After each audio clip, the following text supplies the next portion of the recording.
Hey, everybody. I am so sorry. I had some technical difficulty and I couldn't figure out how to get this. I swear to God, they literally changed the interface of the YouTube Live and it looks completely different than it did like 2 weeks ago. So I don't understand what's going on. I'm just going to wait for you guys to join on. Welcome to Crystals 101.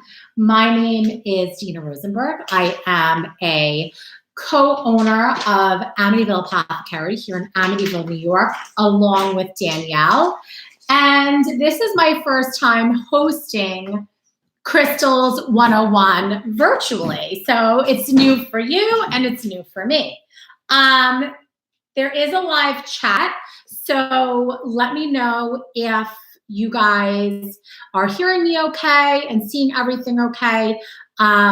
Just let me know in the comments and I should be able to see you and respond to you with any questions. For this class, you should have handy with you your 9 crystal set that I sent to you. And if you didn't get the crystal set, that's okay. For the purpose of this class, the crystals we're going to be working with today are jet, butterfingers, carnelian, garnet, I just went out of order, amazonite, lapis lazuli, selenite, and clear quartz. Now, you're going to be learning about the major crystal families of which these crystals belong. And then we're going to do a deep dive into the chakra system, as well as those correspondences, where they are in the body. And then we're going to talk about the specific crystals. So make sure, if you don't have it, you have a pen and paper to write things down. We will be recording this, so you can always come back to it as well. So I am just going to grab my other notebook because I have 2 notebooks. And in the panic to get this launched the right way, I have 1 notebook and not 2 notebooks. So give me 1 second. It's literally on the other side of the desk. Okay, so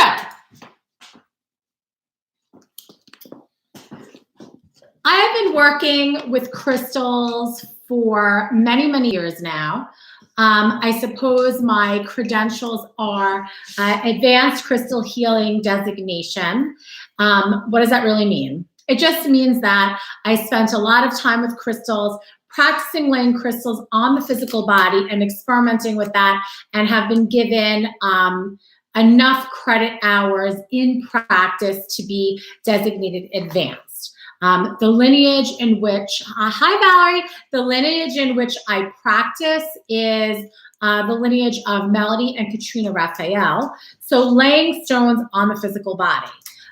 For the purpose of this class, a lot of the definitions and meanings that I work with come from Robert Simmons and Naisha Ashan's The Book of Stones. But also I did a deep dive and also pulled a lot of information from the Crystal Bible by Judy Hall. All the crystals that we're working with tonight are in Crystal Bible 1, okay? So Crystal Bible gets a little bit confusing because there's Crystal Bible 1, there's Crystal Bible 2, there's Crystal Bible 3. You got to look through all 3 of them. So Robert Simmons is like my go-to. So if everybody is here and everybody has their handout and a pen and their crystals, we can begin. And I want to say welcome to everybody. So how I typically start when we're all in person is I like to start with the dictionary definition of what is a crystal, right? So like the Merriam-Webster. And the Merriam-Webster definition of a crystal is a piece of homogeneous solid substance having a naturally geometric regular form with symmetrically arranged plane faces. Now, I know you guys didn't think that you were getting involved in a science class, but I feel that I would be remiss if I didn't give you that definition, because within that definition are some clues and cues as to why human beings like to work with crystals and why the energy of crystals interact with our specific energy field. Keep in mind, though, that some of the things that we consider crystals, for example, what did I do with you? Like jet, for example, which is the very lightweight black stone in your kit, is not a crystal if you're holding it against the definition of a Merriam-Webster or the scientific or the earth science definition. It just doesn't rise to the standard. So a lot of times in the metaphysical community, we use the term crystals interchangeably with stones. So some things are stones and other things are crystals. And for it to be a crystal, it does have to rise to meet that definition. So the reason why I come up with that definition is because I want you to understand the science behind how crystals work and why we feel so compelled to work with them. The first page of your handout goes into a little bit of theory as to why I believe at this point in time we are more drawn to work with crystals than ever before. Interestingly enough, though, I wrote this description before we were in the midst of this sort of great long pause, retreat within COVID-19 situation. My point of view really was 21st century life, living very fast paced, online, curating the content of our own lives on Instagram and on social media, and being more and more connected to other people around the world, and yet feeling so disconnected and so alone and separate. And so I think that was sort of the catalyst behind people coming back to crystals. Crystals really have been utilized by civilizations for thousands upon thousands upon thousands of years. We know that the ancient Egyptians used crystals. We know that obviously people in the Renaissance used crystals, but we also know that, 2,000 years before the Common Era, before Christ, however you want to keep time, we were finding stones. The Old Testament, in, I believe, I'm not sure if it's the book of Exodus that mentions Aaron's breastplate for the temple, but they mention all different crystals like lapis lazuli and garnet and sapphire. So crystals and stones have been revered for multiple generations, and I don't think that that's a coincidence whatsoever. I mentioned, of course, ancient Egypt, Cleopatra, the Romans, the ancient Vedic texts in India, also the Mayans and the Aztecs all used crystals. So we are not alone in our 21st century selves in coming to be awed by their ability, okay? So we know that quartz, or maybe we don't know that, I know it, I'm saying we know that, you might not know that, makes up about 12% of the Earth's crust. Crystals with silicates, which is Si, silicate O2, that's the chemical formula, is in many more crystals that we work with, including agates and chalcedonies and jaspers. So we like to use and currently use quartz in most of the technology that we interface with every single day. There's quartz in our phones, there's quartz in our computers, there's quartz in our watches, Rolex, quartz movement, there's quartz in our television screens. Everywhere, silicates is used to hold information as well as seamlessly and easily transfer information without it getting jumbled up and with it holding specific quote unquote time. So we use quartz in science for that purpose. So it's interesting then that we also are called to work with quartz on the metaphysical and healing level. So why? Why does it work? Well, crystals, and by crystals I mean the definition that I said in the beginning, the Merriam-Webster definition, are the most ordered structure found in nature. Crystals have a cell unit structure that is the most basic building block of a crystal. It is the combination of atoms and mineral that gives it structure and that gives it color. And the cell unit structure repeats in a very specific way to have a crystal grow to a specifically defined point. This is natural growth termination. It is not carved this way. This is how the crystal grows because of the way the cell's unit structure repeats on itself over and over, exact space between the atoms and exact space between the cell units. And so because it's so ordered, they emit a very stable and constant frequency, okay?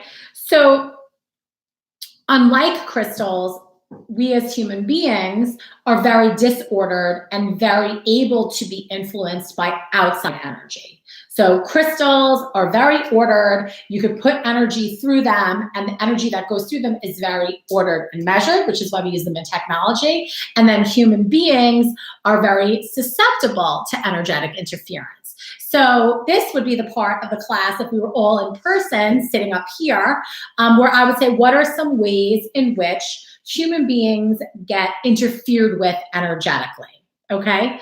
And you guys would all start calling out and saying things, and I would laugh, and I would say like the same jokes I always say. And what I'm gonna tell you is, it doesn't take a lot to throw a human being off, right? The coffee's not hot enough, your sock is falling underneath your shoe, and you get that weird like sock thing under your heel, and you have to wear like the wrong underwear that day because you didn't do laundry. So it was like that crap pair of underwear that you have just in case you don't have any underwear. So you wear like that last one that's like not your favorite, and that can put you in a bad mood today. And it's like for a particular day, you can be interfered with, and you change your personality and your energy based on weather, based on food, based on hunger, sickness, being inside and not being able to go anywhere. I mean, you could see all the ways in which human beings are susceptible to outside influence, right? Crystals are not, because of the measured and ordered way in which the molecular structure comes together. I like to use the word on the bottom of your first page handout is entrainment. And what does entraining mean? It simply means that crystals have a very steady energy, and human beings are like all over the place, right? So when we encounter a crystal, we use the crystal as a tool to start to take over our crazy vibrational frequency and help even it out. And different crystals are supportive of different types of energies, and different crystals have different frequencies, okay? So we talked about crystal structure. We talked about what the definition is. There are 219 different crystal symmetries known in existence right now. It's what we know. And what that means is the exact and precise atomic combination of different atoms and elements that come together to form a crystal. So there's 219 different crystal symmetries, and there are 7 crystal families in which those 219 fall within. That is well beyond this basic course, but I just like to give you the information. So if it's something that, you know, now that we have the time, you want to do like a deep dive and go down the rabbit hole, and you can do that, okay? So everything is energy, and we talked about how we're connected to each other and we're susceptible to all different types of energetic disturbance. There is a theory in quantum physics known as entanglement. Anything that enters our vibrational field can leave its mark. So what that also means, and if you go further into entanglement theory, the theory is that when 2 atoms know each other. They can't unknow each other. So that means that we can somehow, in 5-dimension, not in our 3D existence, but in the greater dimensions, access the vibrational frequencies through space and time of those particles that we've known before. I would like to stretch it further and say that we technically know every atom because what we are made of is the very stuff that exploded and expanded out into the universe at the inception of the Big Bang. So if everything has the same singularity or point of inception, and at the Big Bang it exploded out, that means that everything that is anything knows each other. I hope this is not a stretch for you guys. This is usually the part of the talk where people's eyes are glazing over and they say, I came for a damn crystal class and this lady's talking about science, but I swear we're gonna get there, I promise. So energy, number one. Number two, energy flows where our intention goes. So where we direct our intention, so flows the energy. In quantum physics, we know that our conscious thoughts can directly influence the action of subatomic particles through Hershberger's uncertainty principle, which is the unavoidable tendency of humans to influence the situation and velocity of particles. You guys are like, what the hell is she talking about? This is be crystals. I'm telling you this because literally in CERN, which is where I think CERN is in Switzerland, which is under the ground, where they're trying to recreate the Big Bang and get to that point of singularity so it could be studied and understood, that when human beings, when the scientists look at the subatomic particles and try to observe them, I know you can't have crystals without science, Valerie, so you're right. When you try to observe them, Valerie, just the act of human observation changes the way the subatomic particles behave. So then when I started thinking about this, I thought that if just the mere action of observing a subatomic particle makes the particle act differently, would sort of imply some type of conscious knowing that the particle was being observed, because how does it know it's being observed? Right? It has to feel it. It has to sense it something. I don't know, but that there's sort of like an implication there of that. Okay.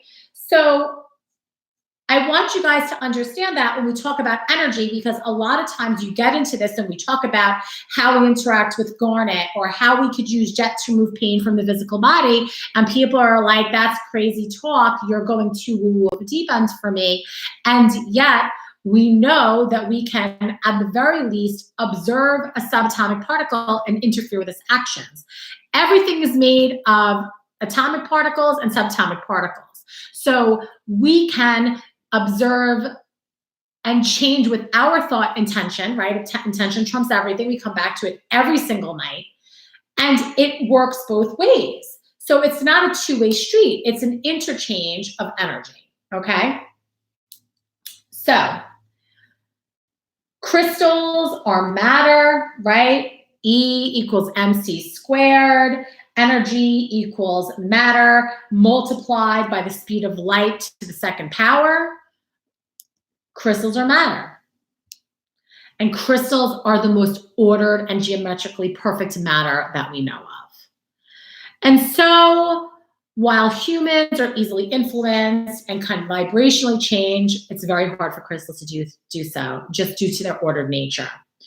And that's why we like to work with them. They're supports for us, they're guides for us, and they're tools for us, but we still must do the work. There's no outs for doing the work, you guys. So that's the science. If anybody has questions on the science, I am not a scientist. I've just been doing this a very long time. That is my understanding of the science part and why crystals work in our vibrational field. So if you have a question, please drop them in comments and I'll respond to you. The crystals work with us, moving to page 2, by entraining or getting involved with our energy field. how they do that is 3 ways: by clearing, by energizing, and by balancing. Clearing is working with a crystal to remove certain types of energy from our energetic field. Like a magnet can pick up metal shavings, crystals can absorb negative energy from our bodies. So that would be the clearing. We work with crystals to energize our field. Maybe we're feeling a little bit sluggish, and we want to work with crystals to bring energy in where it's underactive. So using the crystals to push energy into our mind, body, or spirit. Okay? Similar way in which electricity works by conducting and transferring energy into an object, crystals can harness energy from the quantum field and send it into our own energy field. Okay? And then balancing.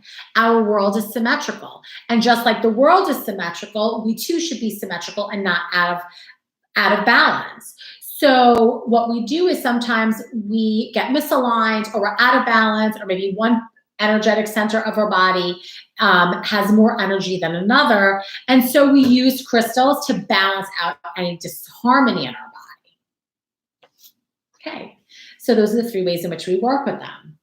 So now we know why they work and how they work and how they work with us. Well, then how do we work with them and how they pick them?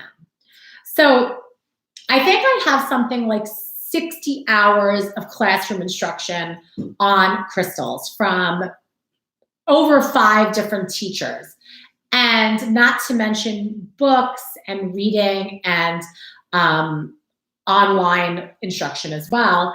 And what's interesting is that we will sit here and we will talk about qualities and what crystals work with what part of the body and for what purpose. And yet, ultimately, how you work with crystals is going to come down to your relationship with crystals.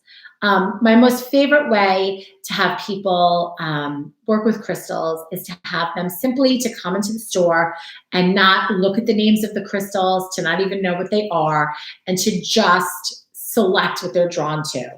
And I know that flies into the face of, or flies at the face, I think, is what I'm supposed to say, of everything we want to know, right? We want to look in the book and have the book tell us, and it be like ABC, and that's exactly this way. And it's just not the way it works in the world of subtle energies. You have to see how crystals work and interact with your specific energy fields to be very different. So I like to just tell you to go off what your higher self and your intuition is telling you. If there's a crystal that you see and it really speaks to you and you don't know what it's quote unquote for, just go with it. There's a reason why those crystals are speaking to you at that particular time. However, there are certain crystals that people are going to tell you about, and you're going to think that they're really sexy, and you're going to want to work with them. And that is okay too. That's how it was with me with Moldavite. That's how it was with Numite and some of the other stones of sort of ascension and magic and high vibration. People would speak about them, and I would want to work with them. So it's not to say it's wrong to sort of seek them out as well, but sometimes the best crystal medicine is the crystal that you don't even know why you want to work with it. You didn't look at the definition, but it's just speaking to you, and just let it work with you on that level. You can give your crystals a job. The most highly, quote unquote, programmable crystals, I don't like to use the word programmable because my teacher said that you don't program your friends. So, and crystals are our friends. I know that's really dorky. So I guess we would give them tasks or jobs. Would be quartz, clear quartz. Clear quartz, and we're going to get to this when we start talking about the crystals in your kit, is really an excellent stone for holding space for a specific task. So getting quiet and connecting with the crystal, and then say aloud or say in your head, asking the crystal to hold an intention for you. And that crystal, the quartz, will hold that intention until you release it of that intention. okay? So if there's something that you're looking to accomplish, a project, a feeling, something in your relationship, just ask that it aligns to your highest of good with the greatest of love, and then ask it to hold the intention for you, and it will. All of the crystals that I am working with tonight are healing crystals from my healing collection. And so they're programmed to bring the greatest healing to those human beings that they interact with at the moment. They're all programmed the same, okay? Any questions on selecting crystals or tasking a crystal to hold an intention before I move on to our major crystal families? Anybody? Or are we good? We're good? Okay, so on the, I guess, third page it is, we're going to talk about your major crystal families. And the first major family is quartz. Now, quartz is clear quartz, smoky quartz, citrine, amethyst, and rose quartz. Those stones really aren't separate stones. They're all quartz, they're all SiO2, but their coloration has to do with different mineral inclusions. So all quartzes can be a little bit different, and then also quartzes can get included with other material. I don't know if you could really see it, but this is a clear quartz with green chloride inclusion. It's also known as shaman stone or garden quartz. So this is quartz with another mineral inclusion, the mineral being chloride. So clear quartz raises vibration the most out of all 5 of those quartzes. It is the most versatile. Clear quartz can also, hi Davy's Gravy. Hi, Davy. Hi, David. All quartzes can be asked to hold the vibration of any other crystal.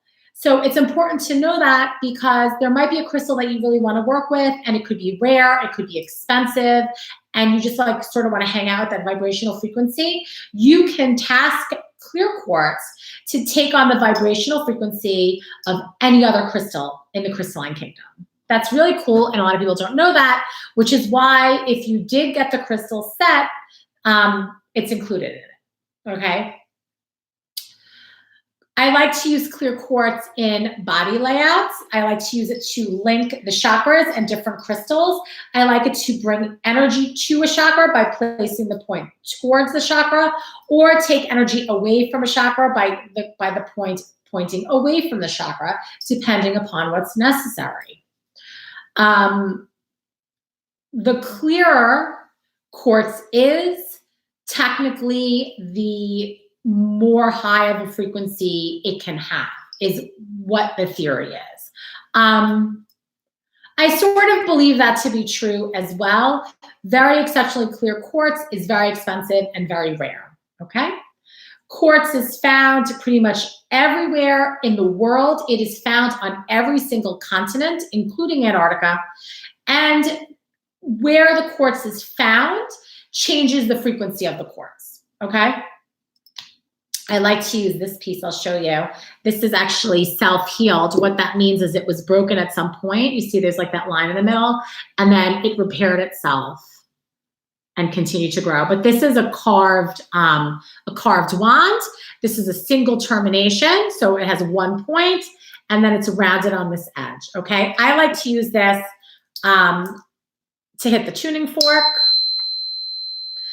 These guys like each other. I don't know why, it's just a sense that I get, okay? So that is clear quartz. Smoky quartz is clear quartz that had been irradiated underground.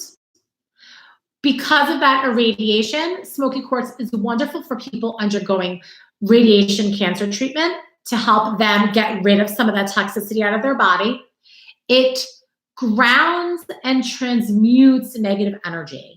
Transmuting means that it will take lower vibrational energy, transmute it into the earth for Mother Earth to repurpose that energy into something beneficial and send it to some other place and time. It's really great to have smoky quartz by your front door, so that way people's ish doesn't come into your house. If you're feeling overwhelmed or energetically buzzy, it's wonderful to work with smoky quartz. When I was doing my first crystal healing certification, I was in a very small space that had dozens upon dozens upon dozens of kilograms of crystals. And it was such a it was like vibrational overload. And I literally sat in the class with the smoky quartz in my left hand. And it was helping transmute the extra energy. So it wasn't going into my body. It was literally going through my feet and out into the earth and being used in some other way. So I love smoky quartz. Everybody should have smoky quartz in their crystal healing collection. I use smoky quartz on every single person when I'm doing an on the body crystal layout. It's that important, okay? So that's smoky quartz. Amethyst is, everybody knows what amethyst is. It's purple. Amethyst is stone of the upper chakras. It's peaceful. Yeah, Valerie says she has hers next to her bed. I know, it's the perfect place for it. Amethyst is peaceful, it's calming, and it is also protective. So it's one of the few higher chakra crystals that is simultaneously uplifting and connecting us to our source or God, our maker, while also giving us protection. And a lot of times people will come to crystals through either amethyst or rose quartz or clear quartz. Those are like the top three that people start their crystal obsession with, if you will. Citrine is, which I don't know why I didn't bring that. I probably didn't bring it up here because I couldn't figure out how to launch this damn live. But citrine is yellow. It comes from the French word citron. It is a quartz version that is yellow, that is used for the solar plexus, manifestation, and abundance work. It is most commonly found in its heat-treated form, which is known as baked amethyst, but a lot of people get a little bit hateful about it, and I don't really understand why, because it definitely still has beauty and purpose. And don't yuck anybody else's yum, man. That's how I feel about it. If somebody likes it, don't make them feel bad about it. Mind your own business. All citrine was at one point amethyst in the ground, and then it received radiation and turned yellow, either naturally or by man. And then finally, rose quartz, stone of the heart chakra, gorgeous pink. It is a beautiful stone of love and compassion. The foremost stone of the heart chakra, love for self and others. So whenever you come across any of those 5 stones, know that they are a master healer stone for a particular chakra or part of the body. And you're going to learn that in a minute, okay? Calcites are softer stones. You don't have any calcites in your kit. It comes in a wide range of colors: clear, white, green, yellow, blue, pink. And calcite brings movement and flow to the physical body where there is stagnation. It's great for recent issues or acute issues or recent emotional issues to help bubble them up to the surface and help you clear them. So that's calcite. Tourmalines, this is black tourmaline, deal with the emotional body and heart issues. Issues of the heart and issues of the emotional body. This is the protective version. Black tourmaline is like a psychic vacuum cleaner, taking any attachments off of the emotional body so they cannot attach to us. Okay, very popular, black tourmaline. Tourmaline also comes in pretty much every color of the rainbow: red, brown, black, yellow, green, blue is very rare, and dicolite. But it is a very beautiful, beautiful stone to work with. It also exhibits the quality of piezoelectricity, which I will talk about when we get to our crystal sets, when we talk about clear quartz. It's a really cool scientific principle where you change mechanical energy to electrostatic, I think. When I get to that part of the book, I will get the scientific terms right. Fluorite is another crystal family, master family, that comes in a variety of colors: clear, blue, yellow, orange-ish, more yellow, and purple and green. Fluorite is a stone of our life's path. It is a stone of the mind. It is a stone of mental process and organization of thoughts. It helps us also absorb and neutralize harmful and negative energy. Okay, that's fluorite. And then jasper, which we do have jasper in our kit, is also a silicate, so related to the quartz family, and it's the supreme nurturer. It brings comfort, it brings stability, it brings comfort, and it brings security. And so whenever you see a jasper, and jaspers come in colors and patterns of many, many different kinds. And when we get to your kit, because I did give you a jasper, you'll know why that's so. All you need to know when you see a jasper is that it's going to bring comfort to whatever chakra it corresponds with. It is not quick to act, but it is big on comfort and stability. Okay? So that's your major crystal families: quartz, calcites, tourmalines, fluorites, and jaspers. Are you guys good? Any questions? Any questions? Okay.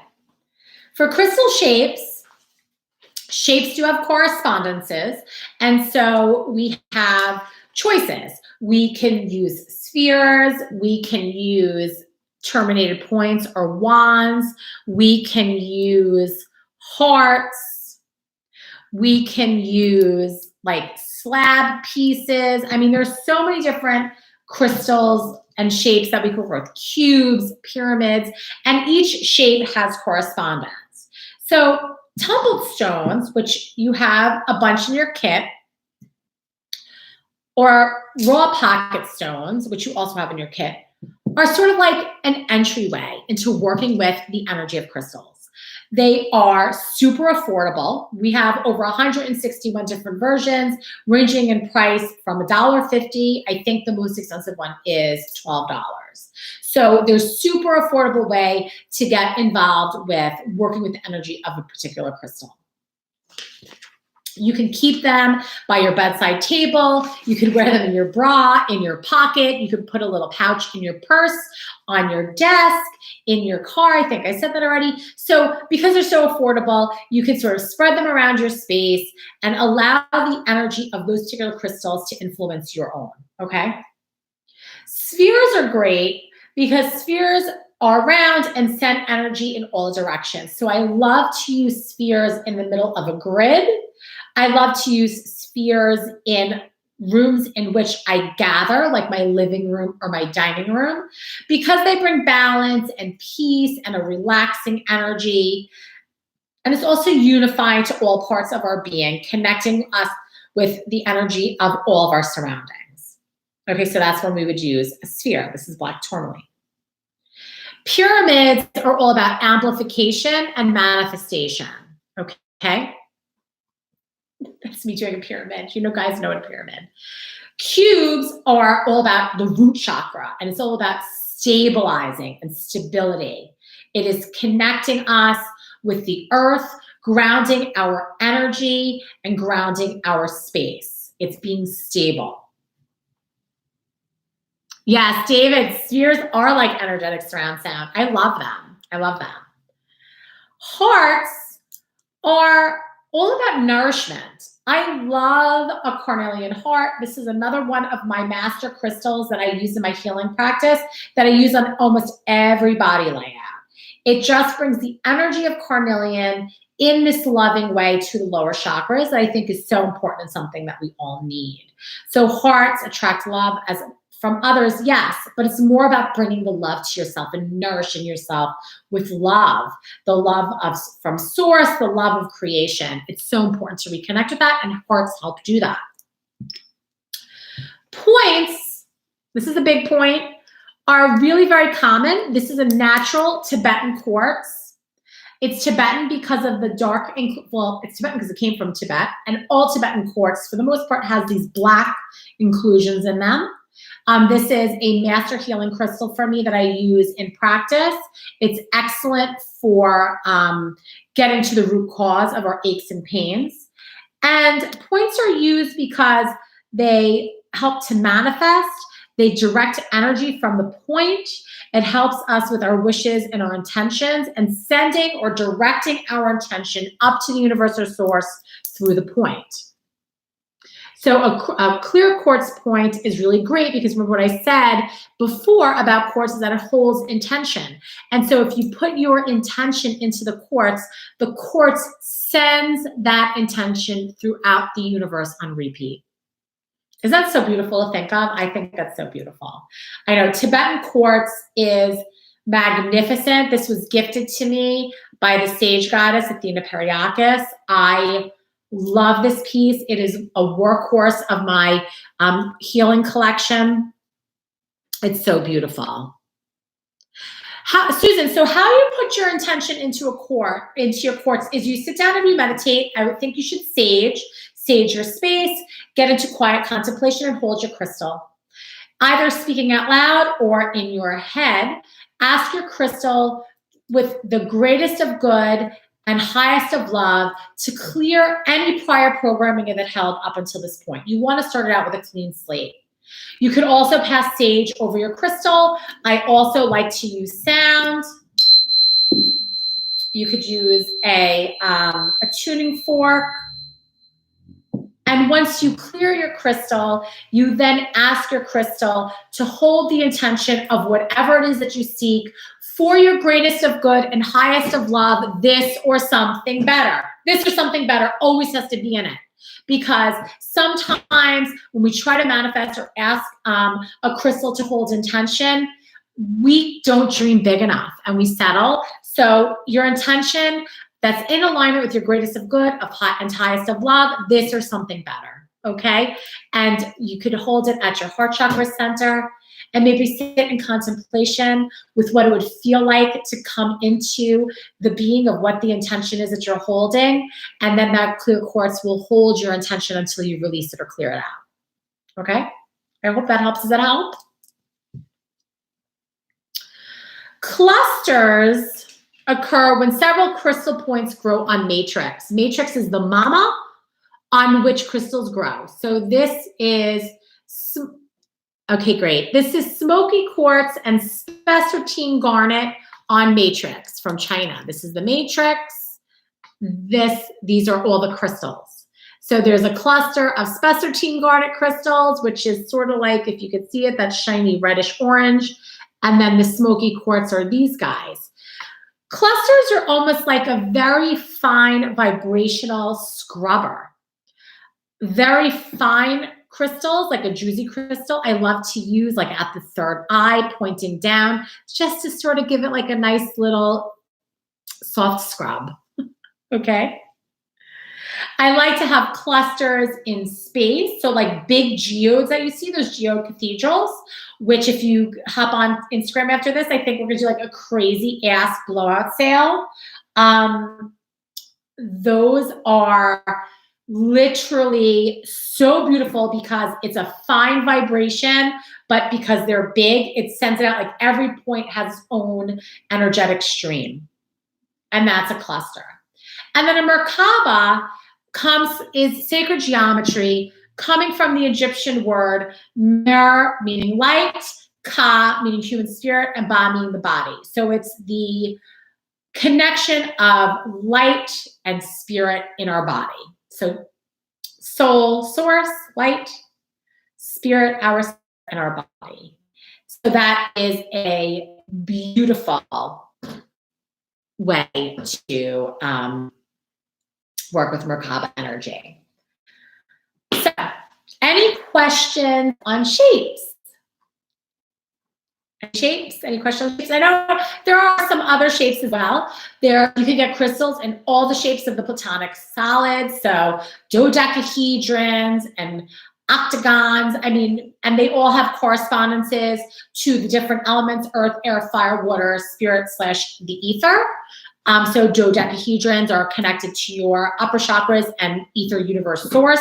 So there are some other shapes. Those are more advanced. These are some of the basic shapes that you're going to see crystals being carved into in different forms. Okay? So moving on to our chakras. Cube you said was about grounding. Yes, cubes are grounding and stabilizing, connecting to the root and connecting us to the earth. So stabilizing to the earth and stabilizing to the root chakra. So that's a cube. Okay. So oftentimes you're going to see cubes in earth chakra. Yeah, well, I'll get you a red jasper cube. You will find cubes in the shape of earth chakra, earth star chakra, which isn't going to be on your sheets now. I know you're going to ask me a question about that, and root chakra. So your more embodied chakras. Michelle, I've been drawn to the shape dodecahedron. We'll actually sail after this because we have the lapis lazuli, black tourmaline, as well as labradorite and dodecahedron. Dodecahedron is a great shape. So, I mean, and I think like we all need to be connecting to source right now and like getting those messages, right? So super important. So now onto the chakras. I like to start with the root chakra. The root chakra is the color red. So red has a vibrational frequency. The root chakra has the vibrational frequency that matches with the color red. And then crystals that are red also have the vibrational frequency of root chakra. The root chakra is the first chakra that develops. It develops in our mother's womb up until about 6 months of age. It is located at the base of, very, very base of our spine, and it's the foundation on which we build our life. If you don't have a strong root, you cannot have a strong life. You cannot move up to get all up here, which is everybody wants to be up here. You gotta have a strong root chakra, okay? It supports us in growing and feeling safe, exploring all the aspects of life. It's related to our safety, our security, and our primal needs: food, water, housing, shelter. It's all about our idea of survival and safety. It's where we ground ourselves into the earth and anchor our energy into the manifest world.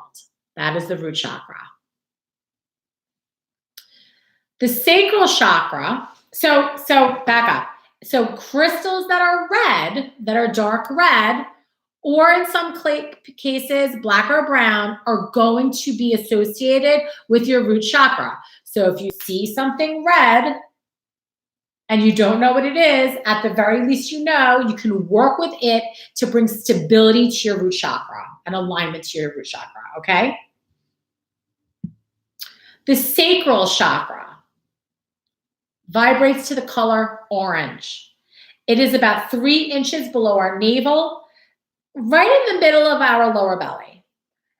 It develops starting at about 6 months of age up until about the 1.5, 2 years of age. It's our realm of emotion. It's the center of like our feelings and sensation. And it's also our creativity and our sexuality. Crystals that are orange are some of the hardest crystals to come by, but most orange crystals are going to resonate with the frequency of the sacral chakra. The sacral chakra also is a lot of times where we repress emotion. So I know in yoga, if any of you guys take yoga, a lot of times they'll say like stretch into your hips. A lot of repressed emotion is in your hips. Yes, and that is governed by your sacral chakra, okay? The solar plexus, which is yellow, which is like our gut. Trevor's asking if I have a favorite crystal to work with for the root chakra.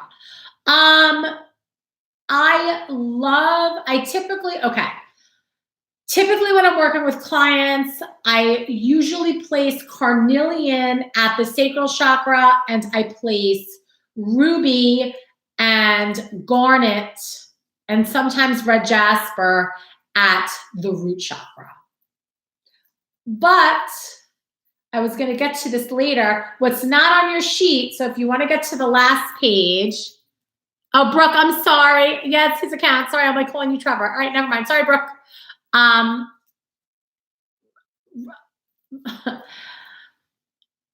There's another chakra that's below your root chakra. I'm wearing like extra jewelry today from the shop for the sale later, but the tag is coming down. I feel like a dork. Anyway, there's another chakra that's below your feet, and that's called the Earth Star chakra. That's really literally like your connection to the earth, and that's more of like your blacks and browns. So typically there, I put black tourmaline and hematite, and then at the root, Brooke, is the ruby and the garnet. Okay, so that's what I like to use. And sometimes the red jasper heart, but I don't have that anymore. Bella took one, and then I had to send one, and one broke, so it was like a little bit of a bummer. Danielle's saying that her favorites are for the root of garnet and black onyx. I typically don't work with black onyx in my healing practice with my clients. For me, black onyx is like a little bit more of a specialty stone, but again, it resonates with people differently. So that's a little bit about my favorites for the root. Solar plexus is the third chakra. It's the color yellow. If you have children, or if you spend any time around children, you will know exactly when the solar plexus develops, and that is when kids learn to say no. That they can say no to you, that they don't need to do what you say, that they're their own independent person. That, my friends, is when the root chakra develops. The solar plexus develops. It's literally where your diaphragm rests. It's the expression of will, personal power, your mental abilities. It's all about how we assert ourselves into the world. It's sort of the beginning of how we assert manifestation in the world, although I will say that manifestation has to start at the root, because you have to have a firm foundation or else you can't build anything. And then it begins with the idea of creativity at your sacral, and then it asserts itself into the world through the solar plexus. For the solar plexus, my favorite crystal in the whole wide world is pyrite in a sun. This is a pyrite sun. These are mined in one place in the world, Sparta, Illinois. It is not a fossil. It is pyrite that grew compressed into between layers of shale and spiralizes out. Typically, pyrite grows in a cubic structure. What do we know about cubes? We know that they're stabilizing, that they're foundational, and they bring strength to assertive will, okay? But this I love because it just stays so nice on the physical body. And pyrite is literally harnessing the energy of the sun, and I love it so much, and so this is my go-to. I use this on every single person. So that's the solar plexus, color yellow. The heart chakra, Anahata. One of really the only chakras that has two colors. In all the chakra diagrams, it's going to be showing as green. Yes, Susan, any pyrite would work. I just like to use the pyrite suns because they're so buildable. And most every single person that I work with in healing practice has some type of solar plexus issue. Well, I wonder why, because we all assert ourselves into the world in whacked out ways because we curate ourselves for social media. So it's no wonder why our solar plexus is all fakakta. But I like to use this because I could build a mini grid on top of this on the physical body. So that's why I use this one a lot. But like a tumble of pyrite or a cluster of pyrite is going to work just fine. So back to the heart chakra. Yes, we do have pyrite suns available. I don't know if they are on the website, but definitely after this, when we're live on Instagram, I can show you some of them. We have a few. So the heart chakra is the bridge. So if our worldly manifest chakras are the root, the sacral, and the solar, and their upper chakras are like ethery realms of thought and connection to source, the heart is the bridge, between the two. It is green and pink. It colors our life with compassion, with love and beauty. It's driven by the principles of transformation and integration. It is, again, the connection between our earthly and our spiritual aspirations. It is about love for self, and it's about love for others. Some say that the heart chakra actually has a third color, the color gold, and that is the heart in its most purest evolved state of ascended master. So, for example, that gold of Christ consciousness would be like the purest energy of heart chakra. That sort of love everybody else as you would love yourself.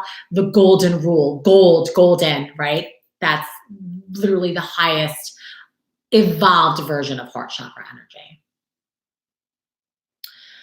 Throat chakra, my favorite bottleneck, seriously. Throat chakra is at the throat. It is the center of the neck. It's where energy gets squeezed. So many people have throat chakra issues because it's literally anatomically a bottleneck. It is the passage of energy between the lower parts of the body and the head, the lower chakra and the body and the head. It is the principles of expression and communication, and I dare say manifestation, which I know people like manifestation is the solar plexus. Yes, but you have to speak something into existence. It's just the way it works. I didn't make this shit up, right? So communication, communicating your truth with love, speaking with integrity. That's your throat. Your third eye, right, is in between your eyes, and that is the third eye chakra. It's the color indigo. So the throat chakra is aqua light blue. The third eye is the color indigo. The color indigo only comes from like a plant in Japan. It's like the color of chambray, like a chambray shirt. We don't really see it in America so much, but you can use some of the darker blue stones, and you can even use purple stones at your third eye. A lot of the stones of the third eye are interchangeable with stones of the crown. And the third eye is your intuition and foresight. It is openness and imagination. Okay? And then finally, the crown, which is above our head, is our energetic linkage to all that is, to source, to higher states of consciousness, going beyond our personal preoccupations and visions.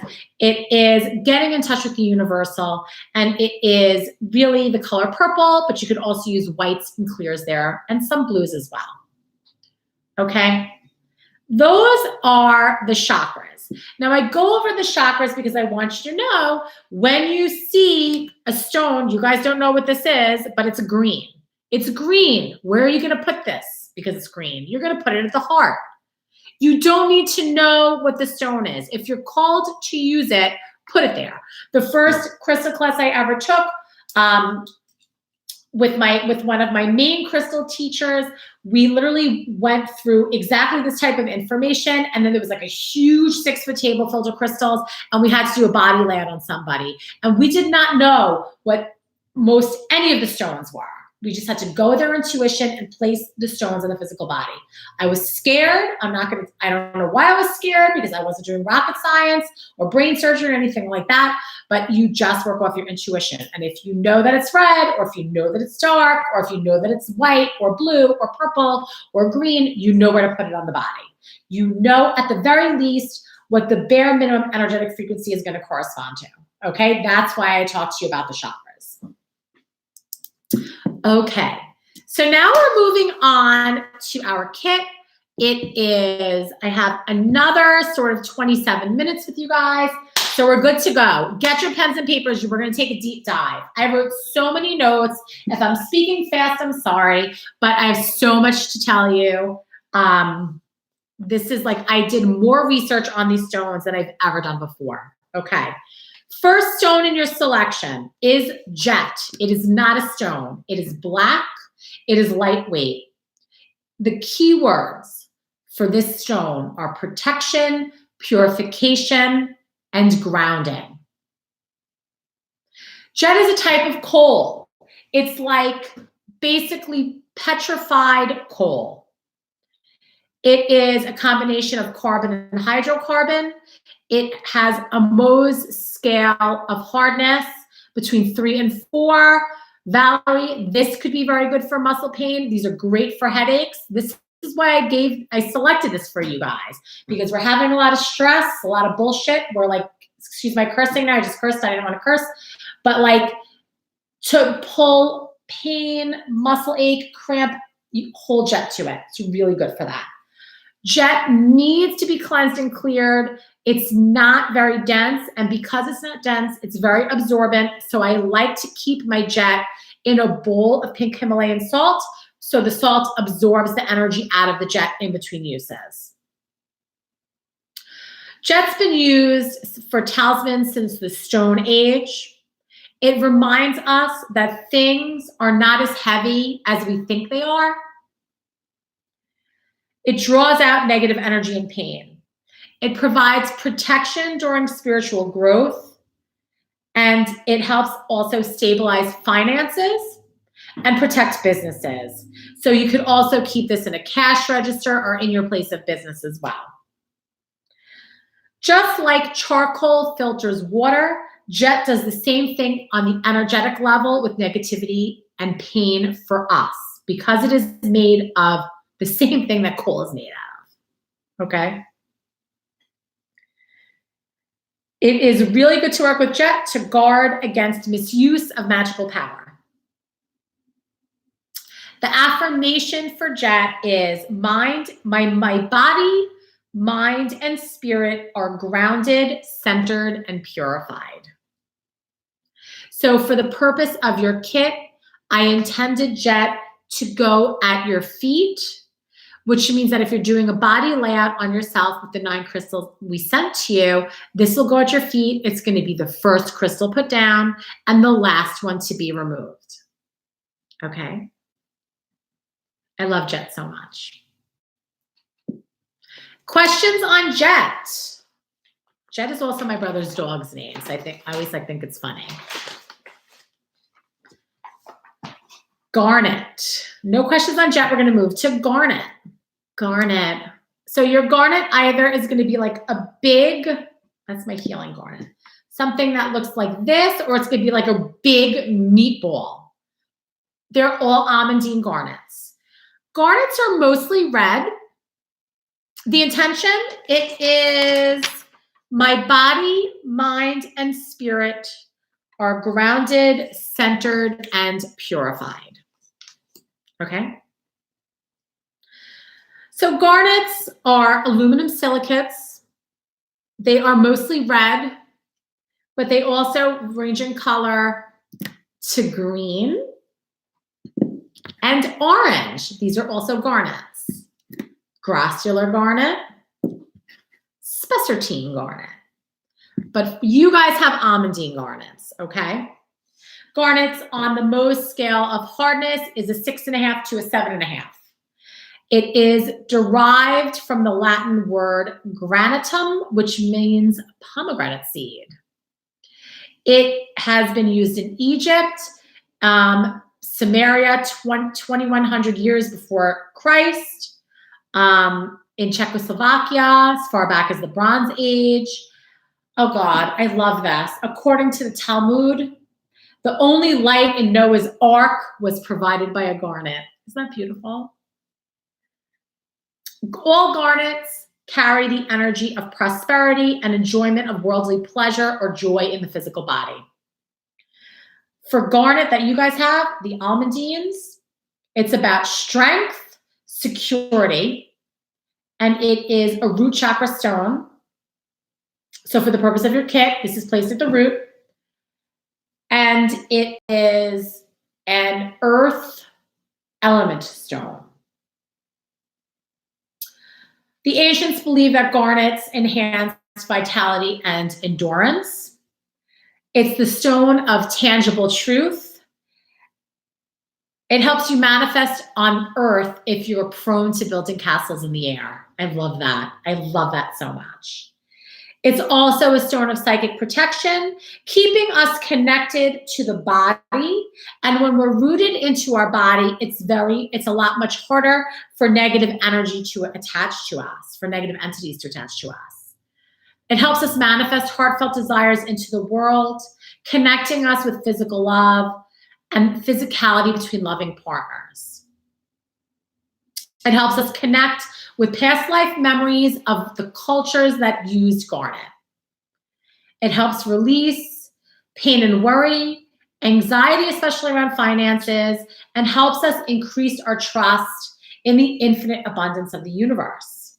It fortifies strength and survival instinct. And I think that's why Danielle and I love garnet so much. This is a big garnet, a polished garnet meatball. This one's $44. I am obsessed with these. It just feels so good in the hand. This is a little one for my healing collection. I have a bunch of these. They are amazing. They are amazing. The affirmation for garnet is, I am grounded and secure in my physical body, and I draw from deep wells of strength and vitality. So good, garnet. So good. So that is garnet.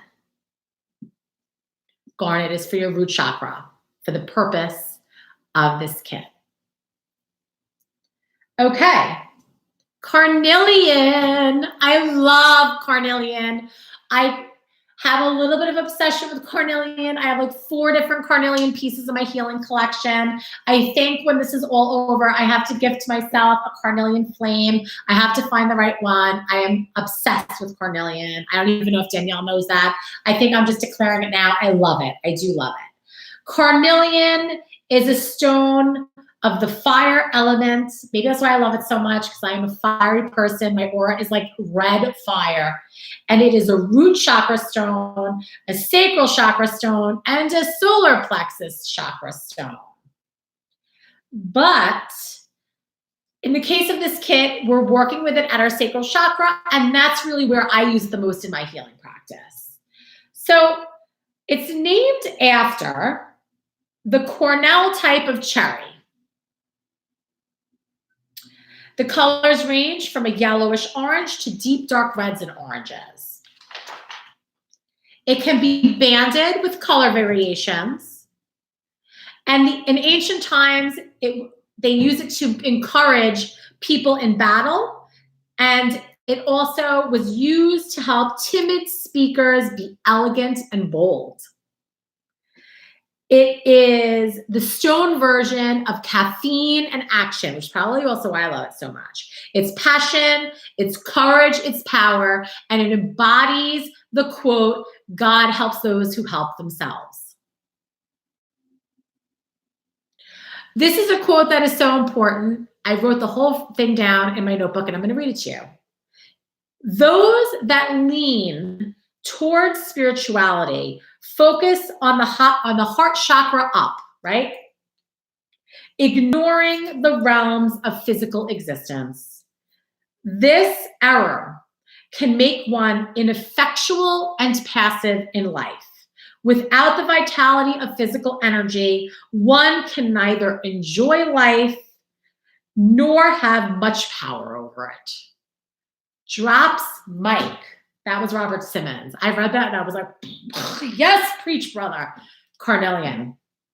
Increases zest for life, willingness to take risks, and it's basically the willingness to take risks is what is inherent in all strong actions. It will help you take the leap, decide a course of action, and understand how to bring a concept into being. Oh, he also said when we neglect the physical, we neglect the temple in which the spirit resides. He was like spitting truth in the carnelian section. It strengthens our connection to the divine and source in our maker by strengthening our temple in which our spirits reside. It also is thought to protect the dead on their journey to the afterlife. The affirmation for carnelian is, I am filled with the vital energies of life, and I take action with confidence and power. It's carnelian. Questions on carnelian? So carnelian is going to go at your sacral chakra, which is about 2 to 3 inches below your belly button. In your body layout placement, it will be the 3rd crystal put down. Okay, yay. You know, I'll talk about that. Do I talk about it now or do I go to Tiger Eye? When I got to this point, I think it was when I got to Tiger Eye, I started saying like, holy crap, this crystal kit I put together for you guys is literally built to get through this quarantine, because it's like about physical security and getting rid of negativity and having the confidence to leap into something new. And then we get to Tiger Eye, stone of the solar plexus. Tiger Eye is a fire and earth element stone. It is also can be used on the root chakra and the solar and the sacral, but for this set, it's the solar plexus, which is at your diaphragm, about 3 inches above your belly button. It is a quartz silicon dioxide. It is a 7 on the Mohs scale of hardness. Tiger's Eye is all about vitality, practicality, physical action, effective action in response to the needs and challenges of physical life, while remaining calm and grounded and centered despite what's happening around us. Literally, it's like the stone of the this minute. Having effective action in response to the needs and challenges of our physical life, despite what is happening around us. When I read that, I was like, you've got to be kidding me. You've got to be kidding me. This is like the stone of now. It helps understand paradox without choosing sides or trying to solve conflict. I love this. I literally think that this might be my new favorite stone.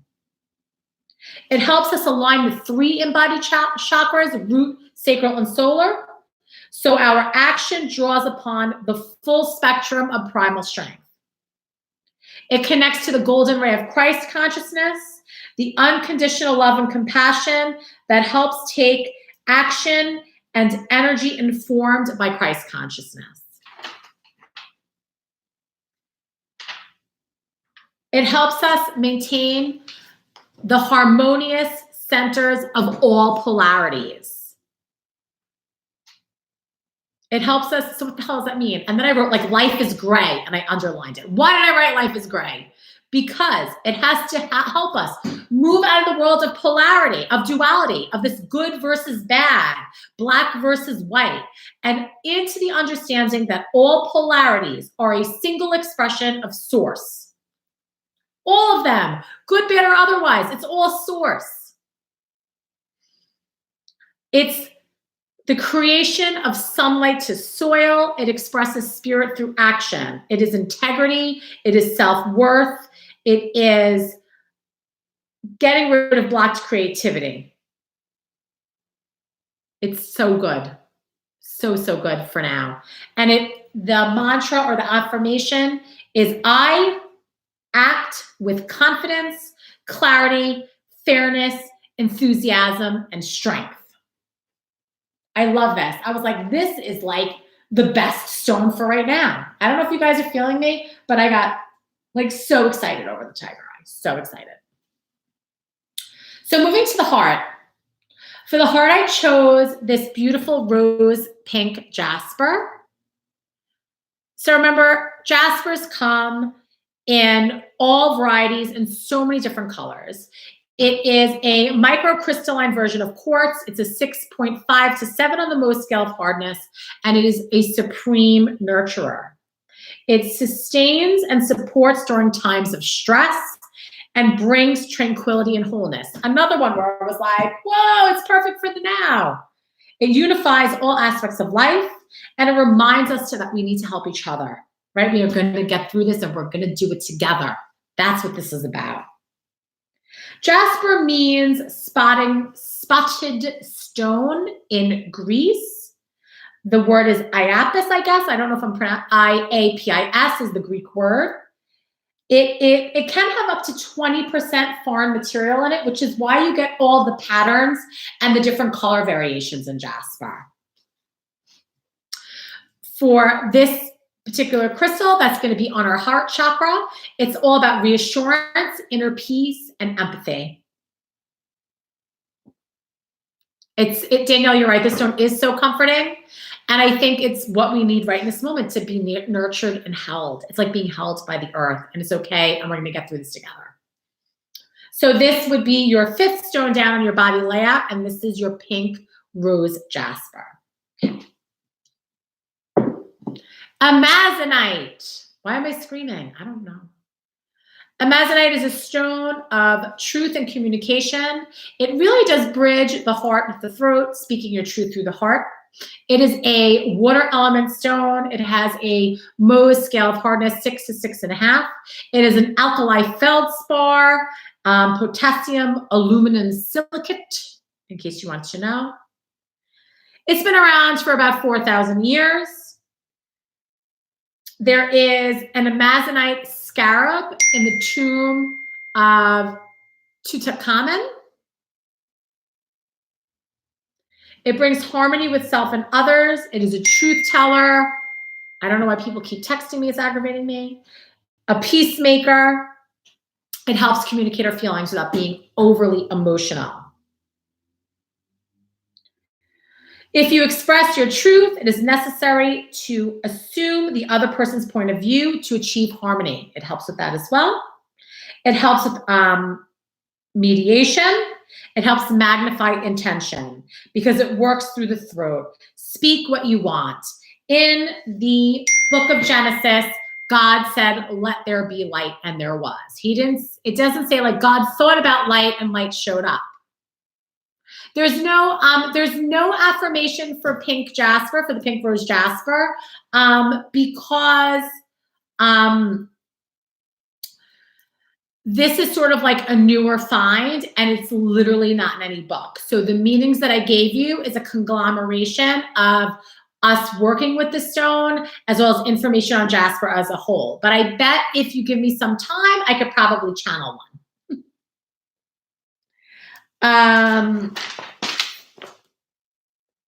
Let's see.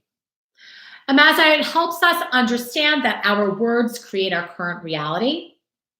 It helps us in setting boundaries, overcoming fear, and walking our talk or aligning our actions to our word. That's like my most favorite thing.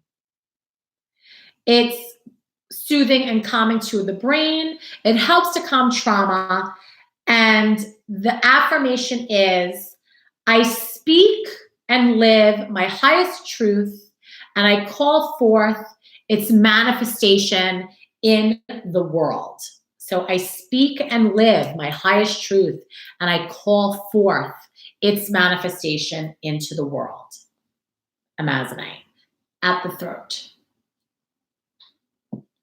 All right. Third eye stone is lapis lazuli. My favorite. Danielle's going to laugh. It is not my favorite. Oh, lapis. Maybe I was a lapis miner in a past life. Maybe that's the problem. Lapis lazuli is a stone of inner vision, truthful communication, and royal virtue. It is a wind element stone of the throat and third eye. It is a sodium aluminum silicate with pyrite and white calcite inclusions. The difference between sodalite and lapis lazuli is the pyrite inclusion. So when you see the flecks of gold, that's how you know that it's lapis. It's a 5 to 6 on the Mohs scale of hardness, depending upon how much calcite is in it, because calcite is very soft. The Romans called lapis lazuli sapphirus. Lapis lazuli we know was used in the Middle Ages. In Latin, lapis lazuli literally translates to blue stone. The Persian word, it's like lasquard. I'll butcher that to death. And that means blue. It is the best, most high quality lapis lazuli comes from the West Hindu Kush mountains of Afghanistan. And it's also mined in Chile and Russia. In ancient Egypt, they would make beads and scarabs, eyeshadows, and medicines from lapis lazuli. This is about 3,100 years before the Common Era. And then I Googled this all, and I Googled the distance between Afghanistan, which is where the bulk of lapis comes from, and Egypt. And just FYI, the distance between Egypt and Afghanistan is 2,246 miles as the crow flies, which would be much longer over some type of land situation. So I don't know what was going on 3,100 years ago that the Egyptians got to Afghanistan or if Afghanis got to Egypt, but it happened because we see evidence of lapis lazuli in all Egyptian tombs. It was treasured in ancient China. It was adored by Catherine the Great. She collected it. And Buddhists recommend that one work with lapis to bring inner peace and freedom from negative thought. It holds the vibration of the inner king or queen buried within us.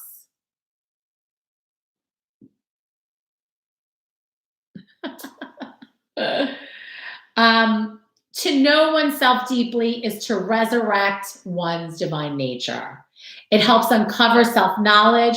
It helps invoke divine inspiration. It helps in past life exploration and accessing the Akashic records. It's a link to the civilizations of Atlantis, Egypt, Peru, Sumeria, and India. So if you had past lives in any of those places, I was Atlantean, so maybe that, I don't know. It helps you know what your gifts are and what opportunities you have in your life for growth. It helps you contact spirit guardians. It helps you understand the power of the spoken word. And the affirmation is, I claim sovereignty and power of my highest self, and I align myself with my highest truth. I claim sovereignty, and power of my highest self, and I align myself with my highest truth. Lapis. Okay. Selenite, you guys got a little tumble. We also have selenite wands. I want to show you how to use these. These are critically important in a healing collection. Selenite is all about spiritual activation, communication with your highest self, your spirit guides, and your angel. It is a stone of the third eye and crown. It also does your transpersonal and soul star chakras as well. There are upper chakras up here. It's a Mohs scale 2, so it's very soft. It's a hydrous calcium sulfate mineral form of gypsum. I know you wanted to know that. It forms, but it's an evaporate in clay beds, and it forms around a lot of hot springs. It's activating to the third eye and crown. It's fast and effective. It cleanses the auric field, and my most favorite way to do that with selenite is to work with a wand and literally use the wand to go down to my ankle and then come around it over my head and then back down. And I like to go from left to right, and I like to do it 3 times. So this is a wonderful tool to have. It's also aligning. It's great to have a length of selenite under your bed, not the mattress, like not Princess and the Pea, but like under the mat, like under the bed itself, like not laying on it, and it'll help align the spinal column. This is like $12 too, Valerie. So it is water soluble though. So the joke that I have to tell every time I do this class is if you put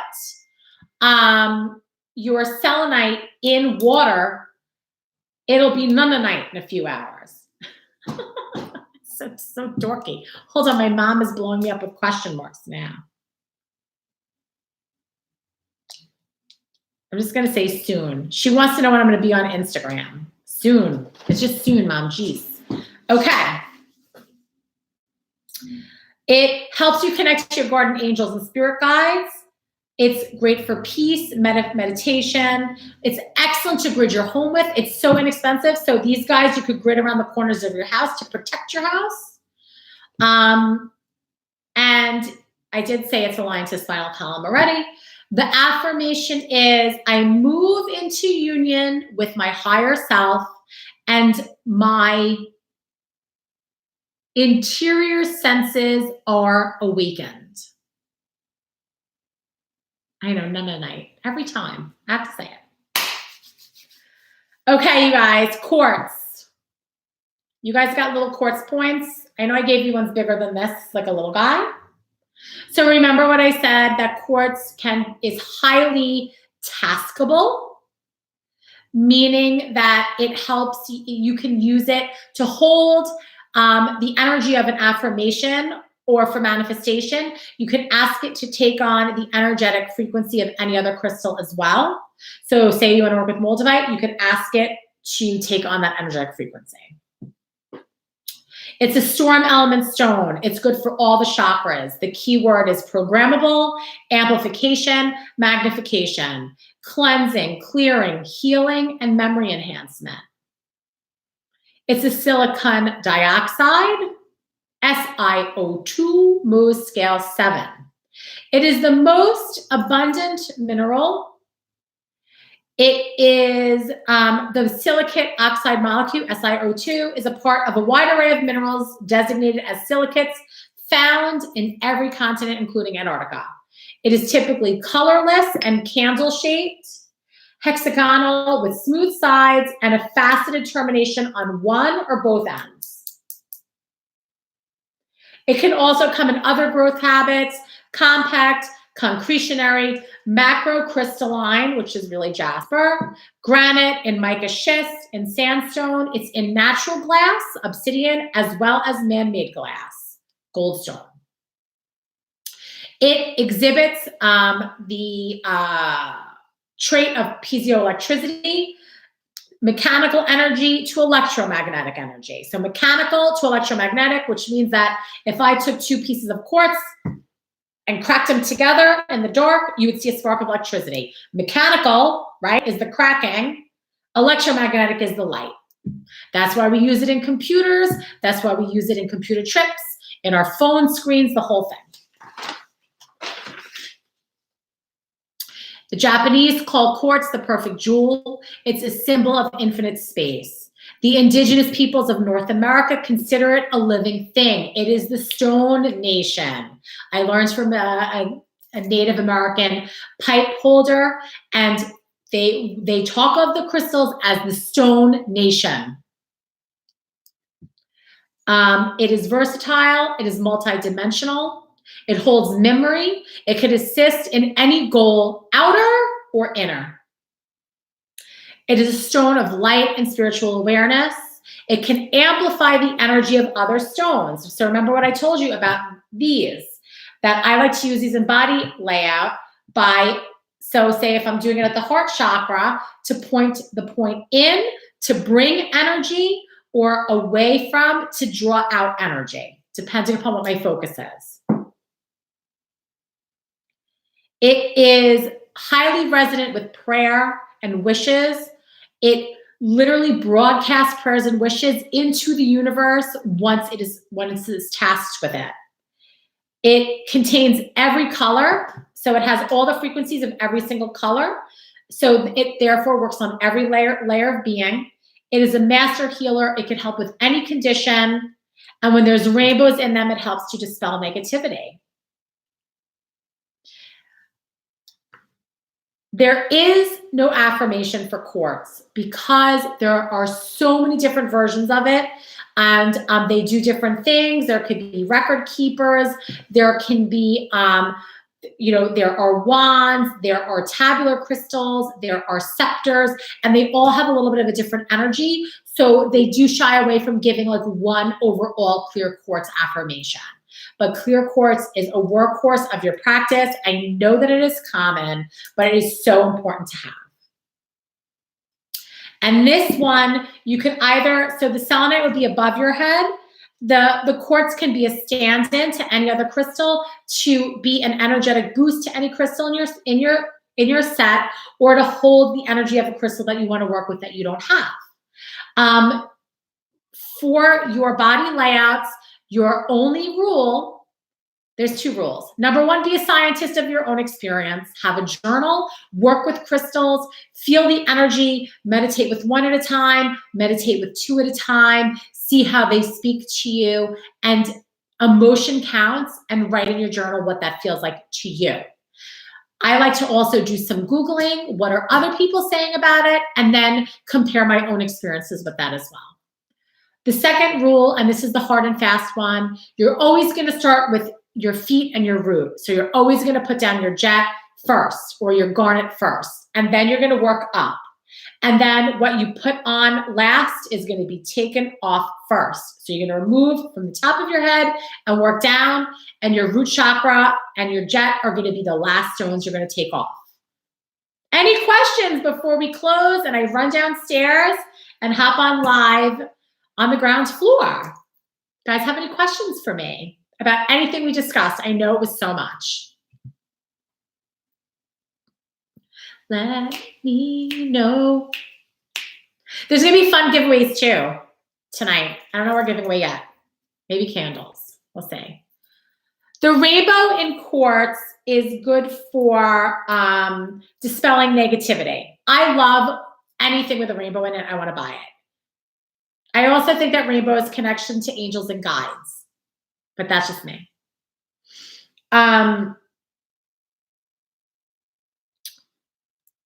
Oh, Norma, thank you. I'm so glad you loved it. So if you guys have any questions, you can always email us at light, L-I-G-H-T, at amityvilleapothecary.com. Valerie, how do you place it on the foot? Under your foot. So either at the ankle, like if you're laying down, you could just put it on the side of your foot, or right directly under your foot. If you try to put it on top of your foot, it's just going to roll off. I'm glad that you loved the class. Thank you guys so much for spending time with me. You could find crystals at shop@amityvilleapothecary.com. Of course, join me live on Instagram. You could just put one, or if you want to put it right in between your ankles, if you're laying down, so symmetrically right in between your ankles at the bottom of your feet. That's what I would recommend. Also, of course, the jet is really great for drawing out pain. So if you have a headache, literally you could sit there and you could just hold the jet to your head and then make sure you just cleanse it in salt. Okay? You guys, it's been a pleasure and a privilege. I love you guys so much. Thanks for hanging out with me tonight. I hope you learned. Let me know what you experienced with your crystals. I really enjoyed spending time with you, and I will see you soon.